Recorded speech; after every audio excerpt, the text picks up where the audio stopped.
जो प्रभु के चरणों में संपूर्ण चित्तवृत्ति लगाए हुए एक एक क्षण संभाल संभाल कर प्रभु का चिंतन कर रहे हैं, ऐसे महाभागवत पुरुषों के सानिध्य में रहे।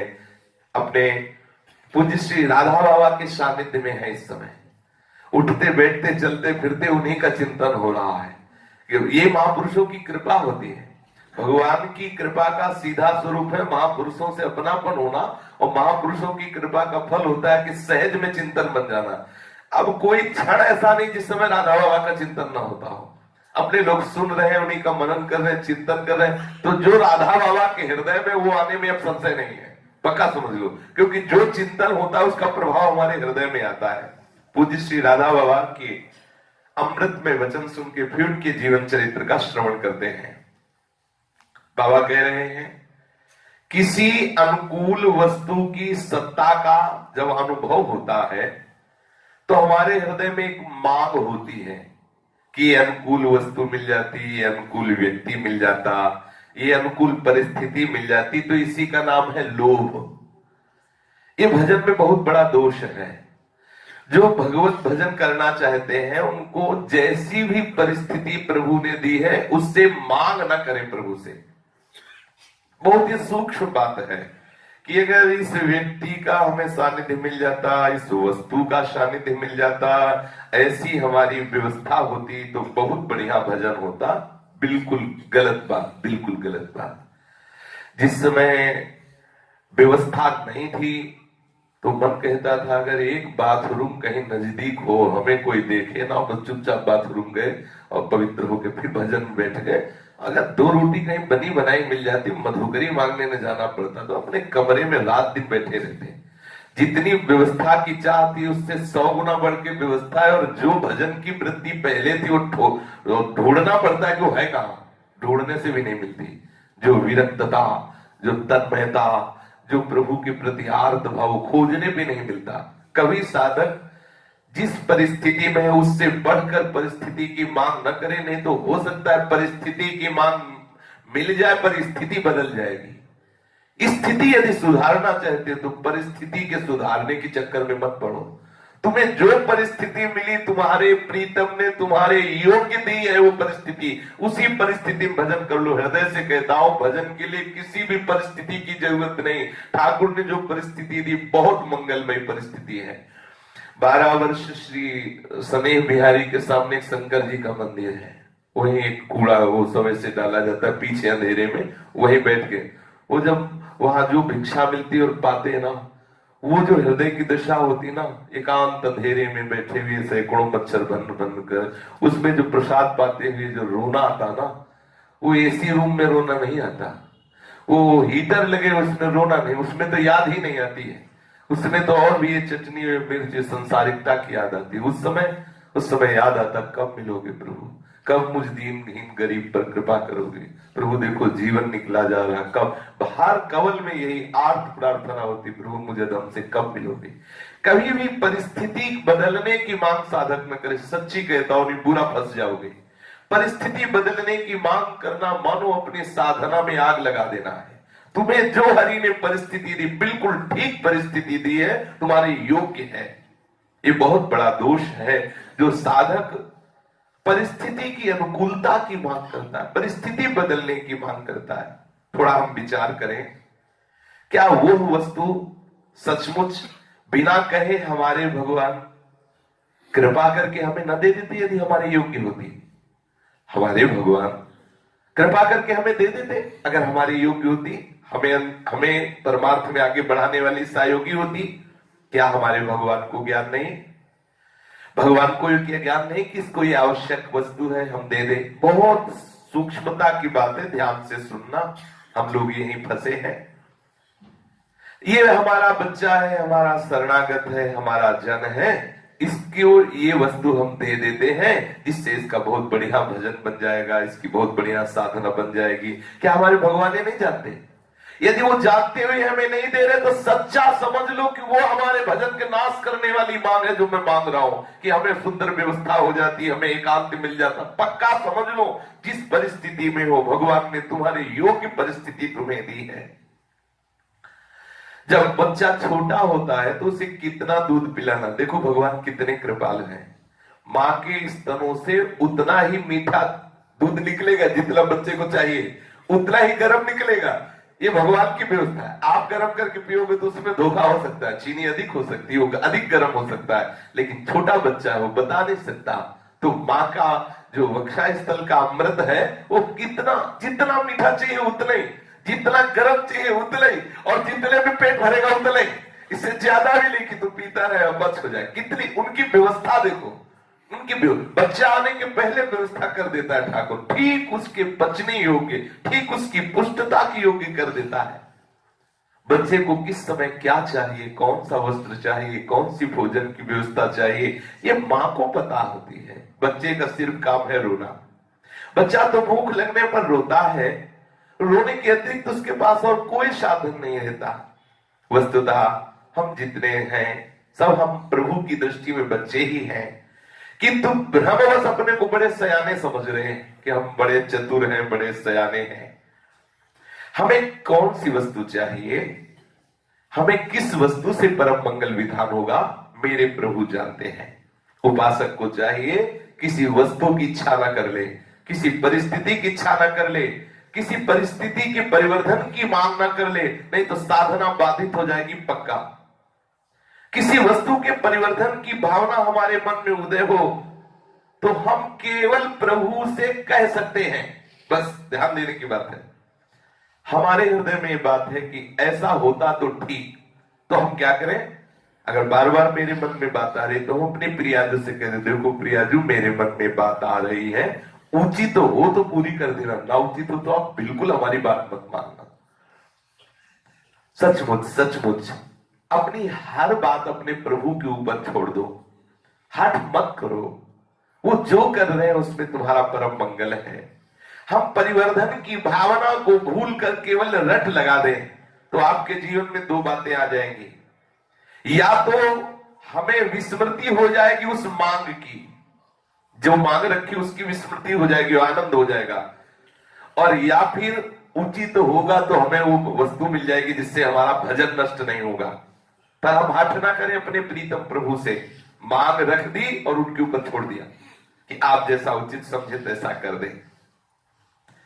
ये अनुभव करने की चेष्टा करें। आप सारी शक्ति लगाकर, सारा विश्वास लगाकर आप अपनी बात प्रभु के सामने रख दीजिए और बस निरपेक्ष हो जाइए। बात पूरी क्यों नहीं हुई ये बात नहीं सोचना है। आप अपनी बात प्रभु के सामने, सबके अंदर बातें हैं, प्रभु के सामने रख देने का अधिकार है, लेकिन मनवाने का नहीं। ध्यान दीजिए, ये हो ही जाना चाहिए, ये नहीं रख दिया, मालिक की इच्छा जैसा उचित होगा वो कर देंगे। उसके कण कण में लौकिक या पारलौकिक जो भी बात होगी वो हमारा मंगल ही मंगल भरा है। हमारे लिए अत्यंत आवश्यक परिस्थिति है भगवान के द्वारा दी गई परिस्थिति को आदर से स्वीकार करना।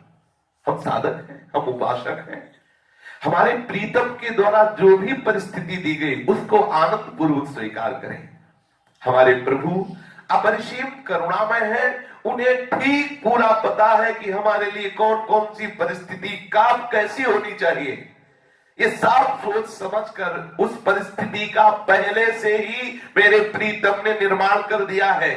अबोध बच्चे की तरह ठीक ठीक निर्णय जैसे जननी करती है ऐसे प्रभु करते हैं, बच्चे की मांग के अनुरूप नहीं, बच्चे की सुख के अनुरूप तदनुरूप व्यवस्था करते हैं। इसलिए उपासक जो भी परिस्थिति आवे आनंद पूर्वक उसका स्वागत करो, वो तुम्हारे लिए परम मंगल विधान भगवान के द्वारा किया गया है। बोलो किस विषय में तुम्हारे हृदय में जलन हो सकती? आनंद ही आनंद। पहला सूत्र चतुरास्य जी का, जोई जोई प्यारो करे सोई मोहि भावे। किसी वस्तु के अभाव का अनुभव होने पर ही कामना उत्पन्न होती है।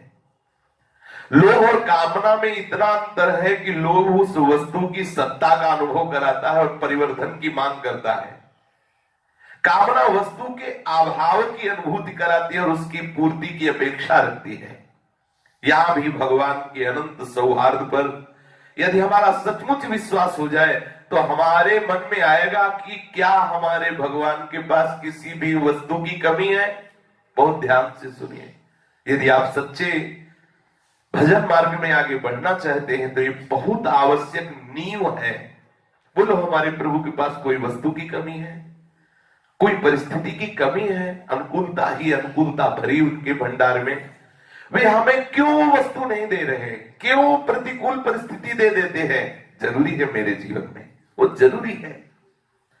जो भगवान हमें नहीं दे रहे, निश्चित मानिए वो हमें बिल्कुल जरूरत नहीं है, वो हमारे भजन में बहुत बड़ी हानि करने वाली है।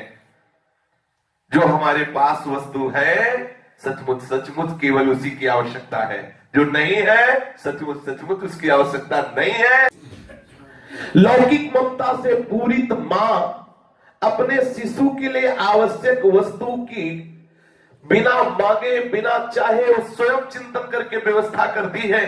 तो अनंत माताओं के हृदय का संपूर्ण प्रेम एकत्र कर लिया जाए तो हमारे प्रभु श्री कृष्ण के प्रेम सागर की एक बूंद के भी बराबर नहीं हो सकती। तो क्या मेरे परम पिता, मेरे परम वात्सल्य सिंधु प्रभु हमें वो वस्तु ना दे देते? आप विचार कीजिए।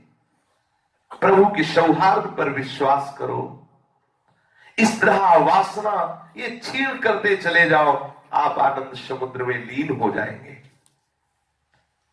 ओठों पर मंद मुस्कान हो, चाहे जितना कष्ट हो, और मुख में मधुर मधुर नाम हो, और जब तुम्हारे प्राण जा रहे हो तो तुम्हारे प्रीतम सामने मुस्कुरा रहे हो, इससे बड़ा जीवन का उपहार और कोई नहीं है।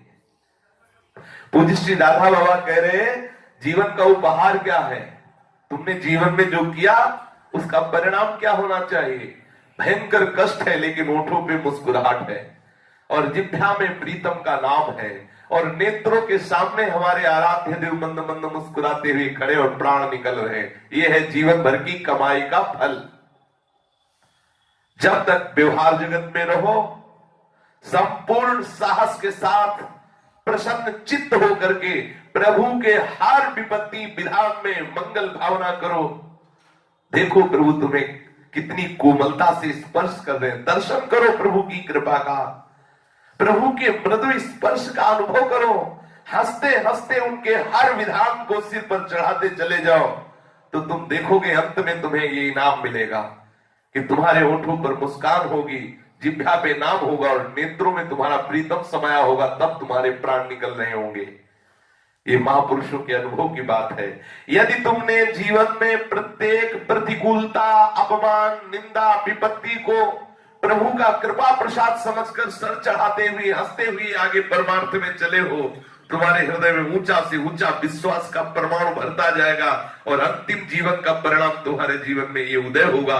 जब तुम्हारे प्राण निकल रहे होंगे तो मुख में नाम होगा, मंद मुस्कुराहट होगी तुम्हारे मुख में, सामने देखोगे तो तुम्हारा प्रीतम हंसता हुआ नजर आएगा। उस समय तुम्हारे प्राण निकलेंगे। वास्तव में मानव जीवन का उद्देश्य क्या है? विचार करके देखो। मानव जीवन का उद्देश्य है सुख। वेदांत की बड़ी बड़ी पद्धति के द्वारा लोग सचमुच यही निर्णय करते हैं, जो बड़े बड़े ब्रह्म ऋषि हुए, कि मनुष्य के मन में सुख की केवल वासना जो है कि हमें सुख मिल जाए, कोई भी चेष्टा कर रहा है केवल सुख के लिए कर रहा है। अंत में सब इस निर्णय पर पहुंचते हैं कि सबकी मांग है सुख, अखंड सुख, निरतिशय सुख। उससे उसे विच्छिन्नता का भ्रम हो गया है। किससे? सुख से, कि मैं सुख से अलग हो गया हूं, जबकि सहज सुख राशि उसका स्वरूप है।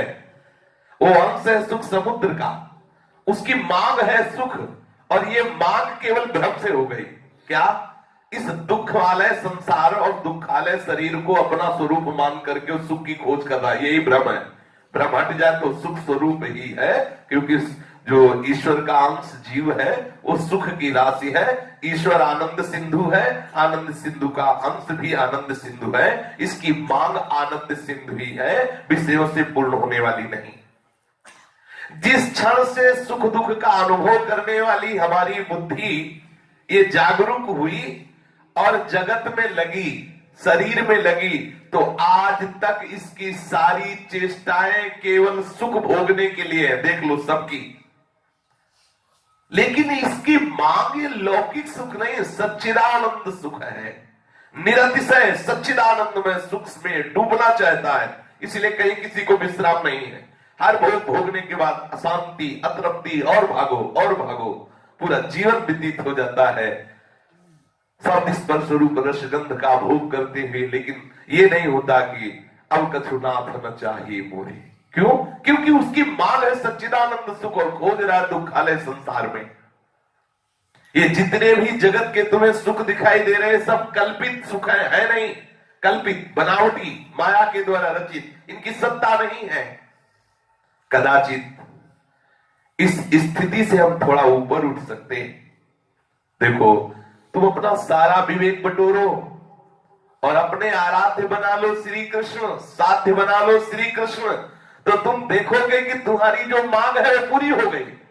ध्यान दीजिए, तो वेदांत में ब्रह्म ऋषियों ने खोज की तो सब शरीरधारियों की मांग सुख है, सबकी चेष्टा सुख है, खोज रहे हैं प्रत्येक इंद्रियों के द्वारा जगत के भोगों में सुख, लेकिन है नहीं सुख, क्योंकि दुखालय सच्चिदानंद सुख की चाह करने वाला जीव इंद्रिय और मन के चक्कर में फंसकर कल्पित झूठे भ्रमात्मक संसार में सुख खोज रहा है। अनादिकाल से इस समय व्यतीत होता चला जा रहा है, आज तक वो सुख नहीं मिला।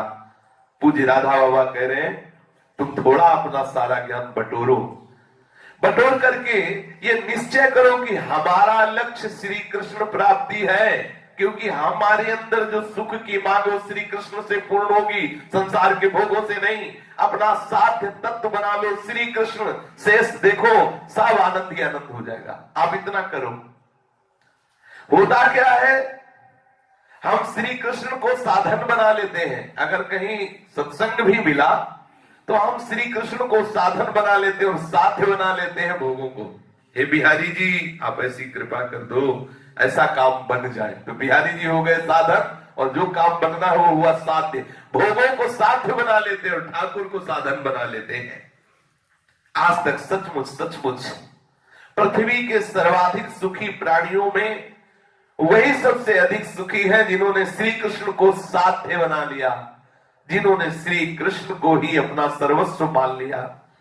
सुख की उपलब्धि इस जगत में किसी भी पद में नहीं, किसी भी भोग में नहीं है। जहां भी देखो सुख का अभाव ही है। केवल तुम्हारी बुद्धि शुद्ध ना होने के कारण ऐसा लगता है कि वो बड़ा सुखी होगा। जीवन में जो तुम प्राप्त करना चाहते हो वो केवल है श्री कृष्ण। सच्ची मान लो, तुम अज्ञान के कारण समझते हो कि हमें श्री कृष्ण की चाह नहीं तो हमें पद मिल जाता, हमें भोग मिल जाते।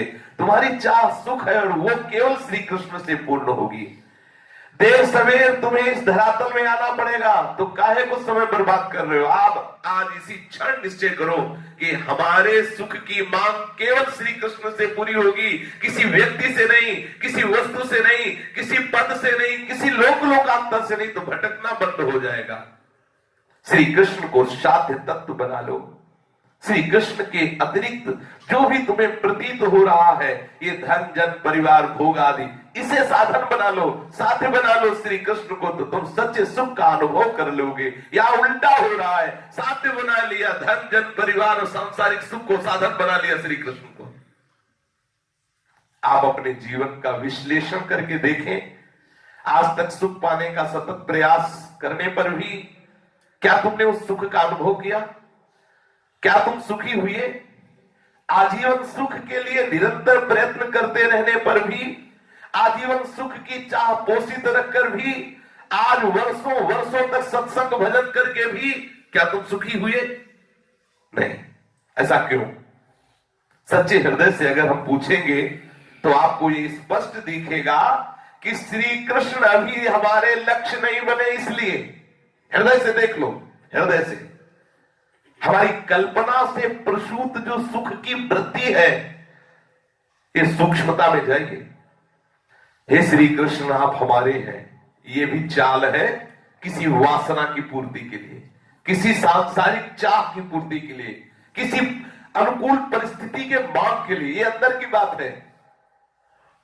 हमारी कल्पना से प्रसूत जो सुख की वृत्ति है, श्री कृष्ण उसके साधन मात्र है। इसलिए 20 वर्ष हो गया सत्संग करते हुए आपको आनंद की अनुभूति नहीं हुई। उनका एक चिन्मय विलास अनादिकाल से चल रहा है, अनंत काल तक चलता रहेगा। वे इस बात को अच्छी तरह जानते हैं कि मेरे अमुक स्वजन को क्या चाहिए।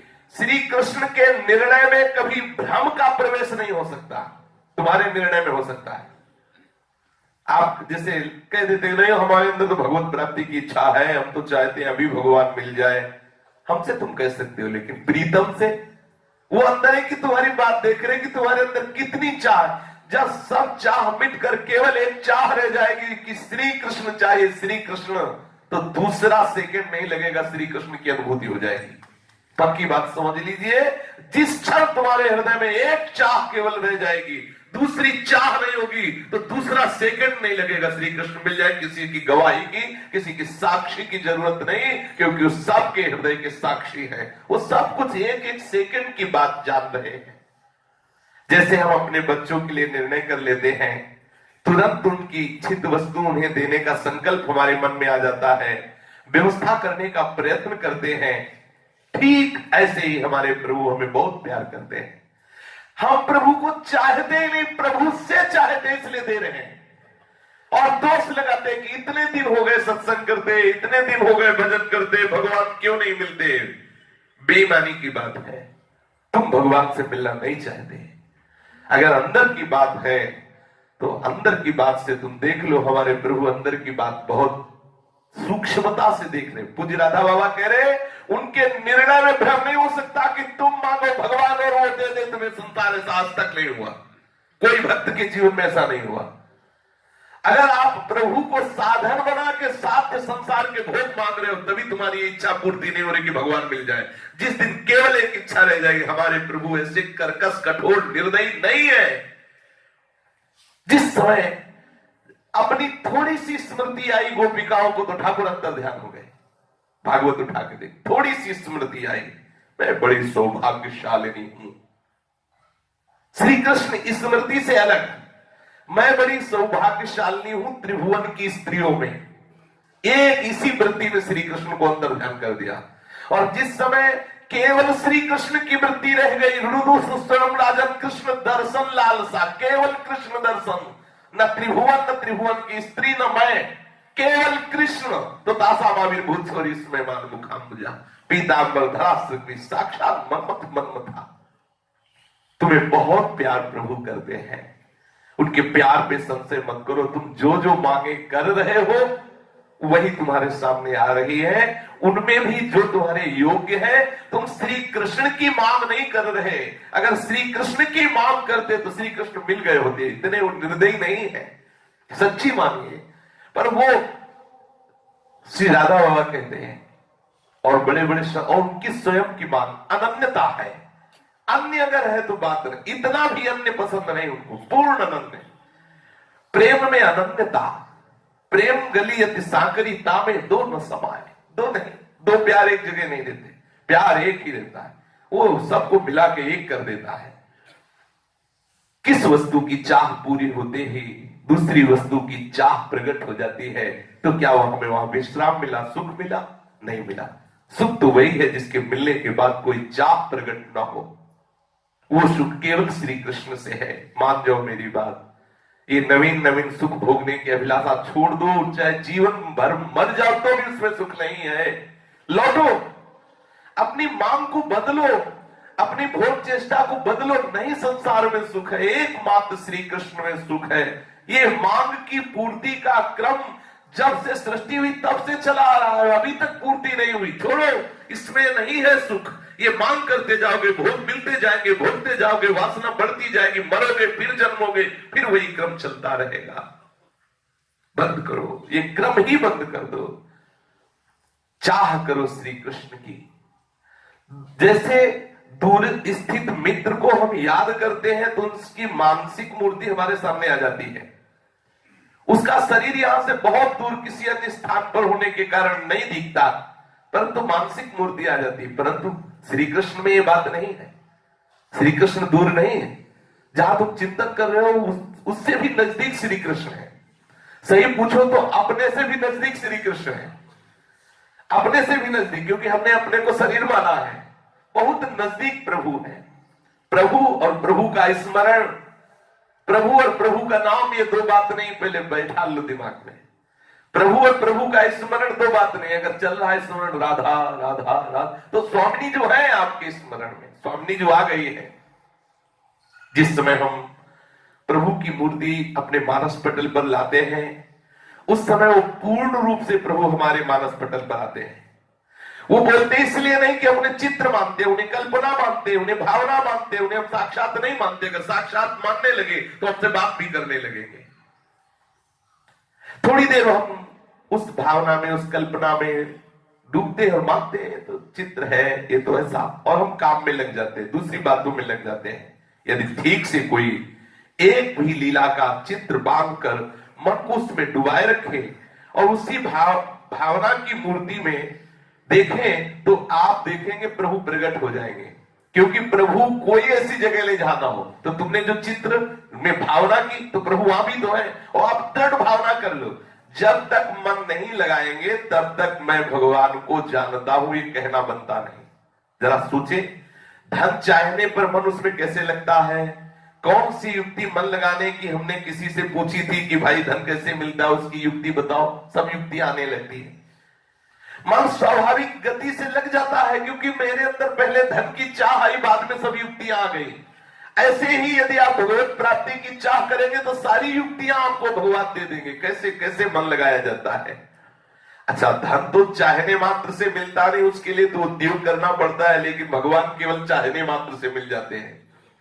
भगवान केवल चाहने मात्र से मिल जाते हैं। तुम हे नाथ, केवल मैं तुमसे मिलना चाहता हूं, ऐसा हृदय से पुकारना प्रारंभ कर दो, चाह होते ही मिल जाएगी। चाह होती, विचार करें, जब हम भगवान का चिंतन छोड़ते हैं, दूसरी वस्तु का चिंतन आता है, तो चाह है उन वस्तु की, तभी तो चिंतन आता है। देखो, जितनी भी अंदर बातें आती है, कहीं ना कहीं हमारी भोगी हुई, भोगने की चाह वाली वही बातें आती है। कभी कभी भ्रमात्मक भी आ जाती है।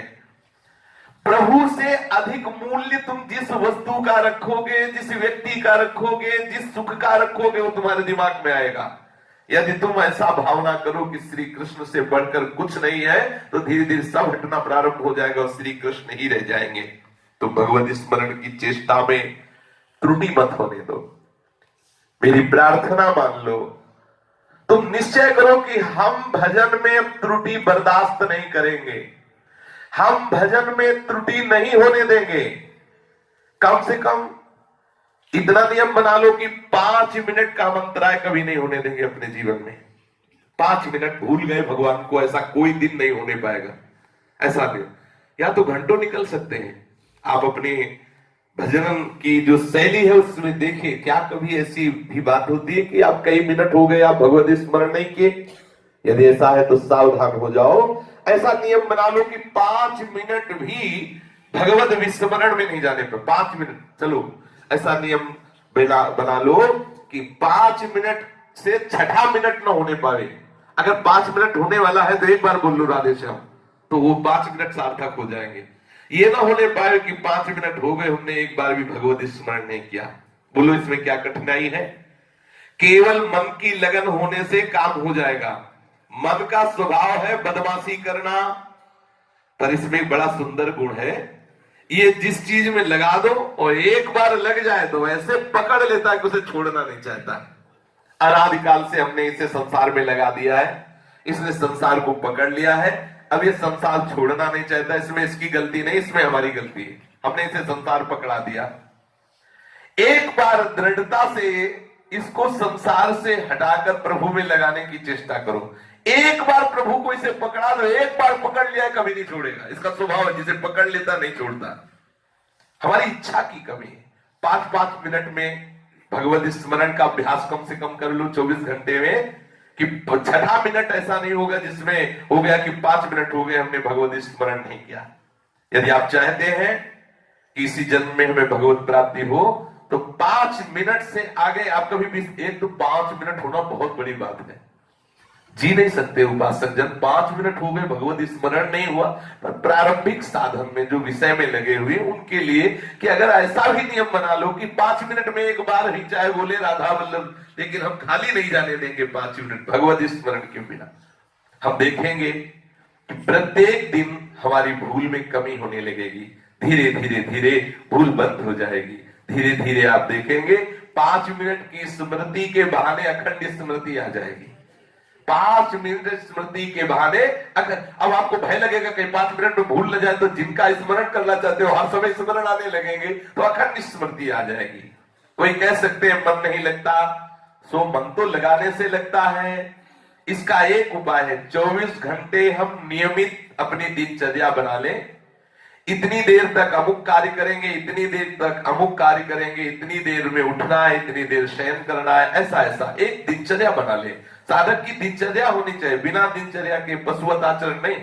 कभी 10 घंटे भजन तो कभी 10 दिन भजन नहीं, ये साधक का नहीं, एक दिनचर्या होनी चाहिए। और इस प्रकार दिनचर्या बने कि सब काम बिल्कुल घड़ी की सुई से होना चाहिए, उससे मन बहुत जल्दी लगता है। जिस काम को आप करें दिनचर्या में मन लगा के करें, ठीक समय से करें, केवल भगवत स्मृति के लिए करें, भगवत स्मृति ना छूटे ये ध्यान रखें, क्योंकि मुख्य वस्तु जीवन में भगवत स्मृति है। प्रत्येक काम मनुष्य को पूरे मनोयोग से करना है, प्रत्येक कार्य हम पूरे मनोयोग से करें। यदि 2 महीना तक 24 घंटे कार्यक्रम की जांच करके स्मरण करें कि 5 मिनट से 6 मिनट नहीं होने पाएगा, हम एक बार तो जरूर स्मरण कर लेंगे, तो आप खुद देखेंगे आपको कैसा विलक्षण आनंद 2 महीने में, 2 महीने ज्यादा नहीं, 60 दिन आप अभ्यास करके ऐसा देखे। ये जिनके वचन है वो है पूज्य श्री राधा बाबा जी।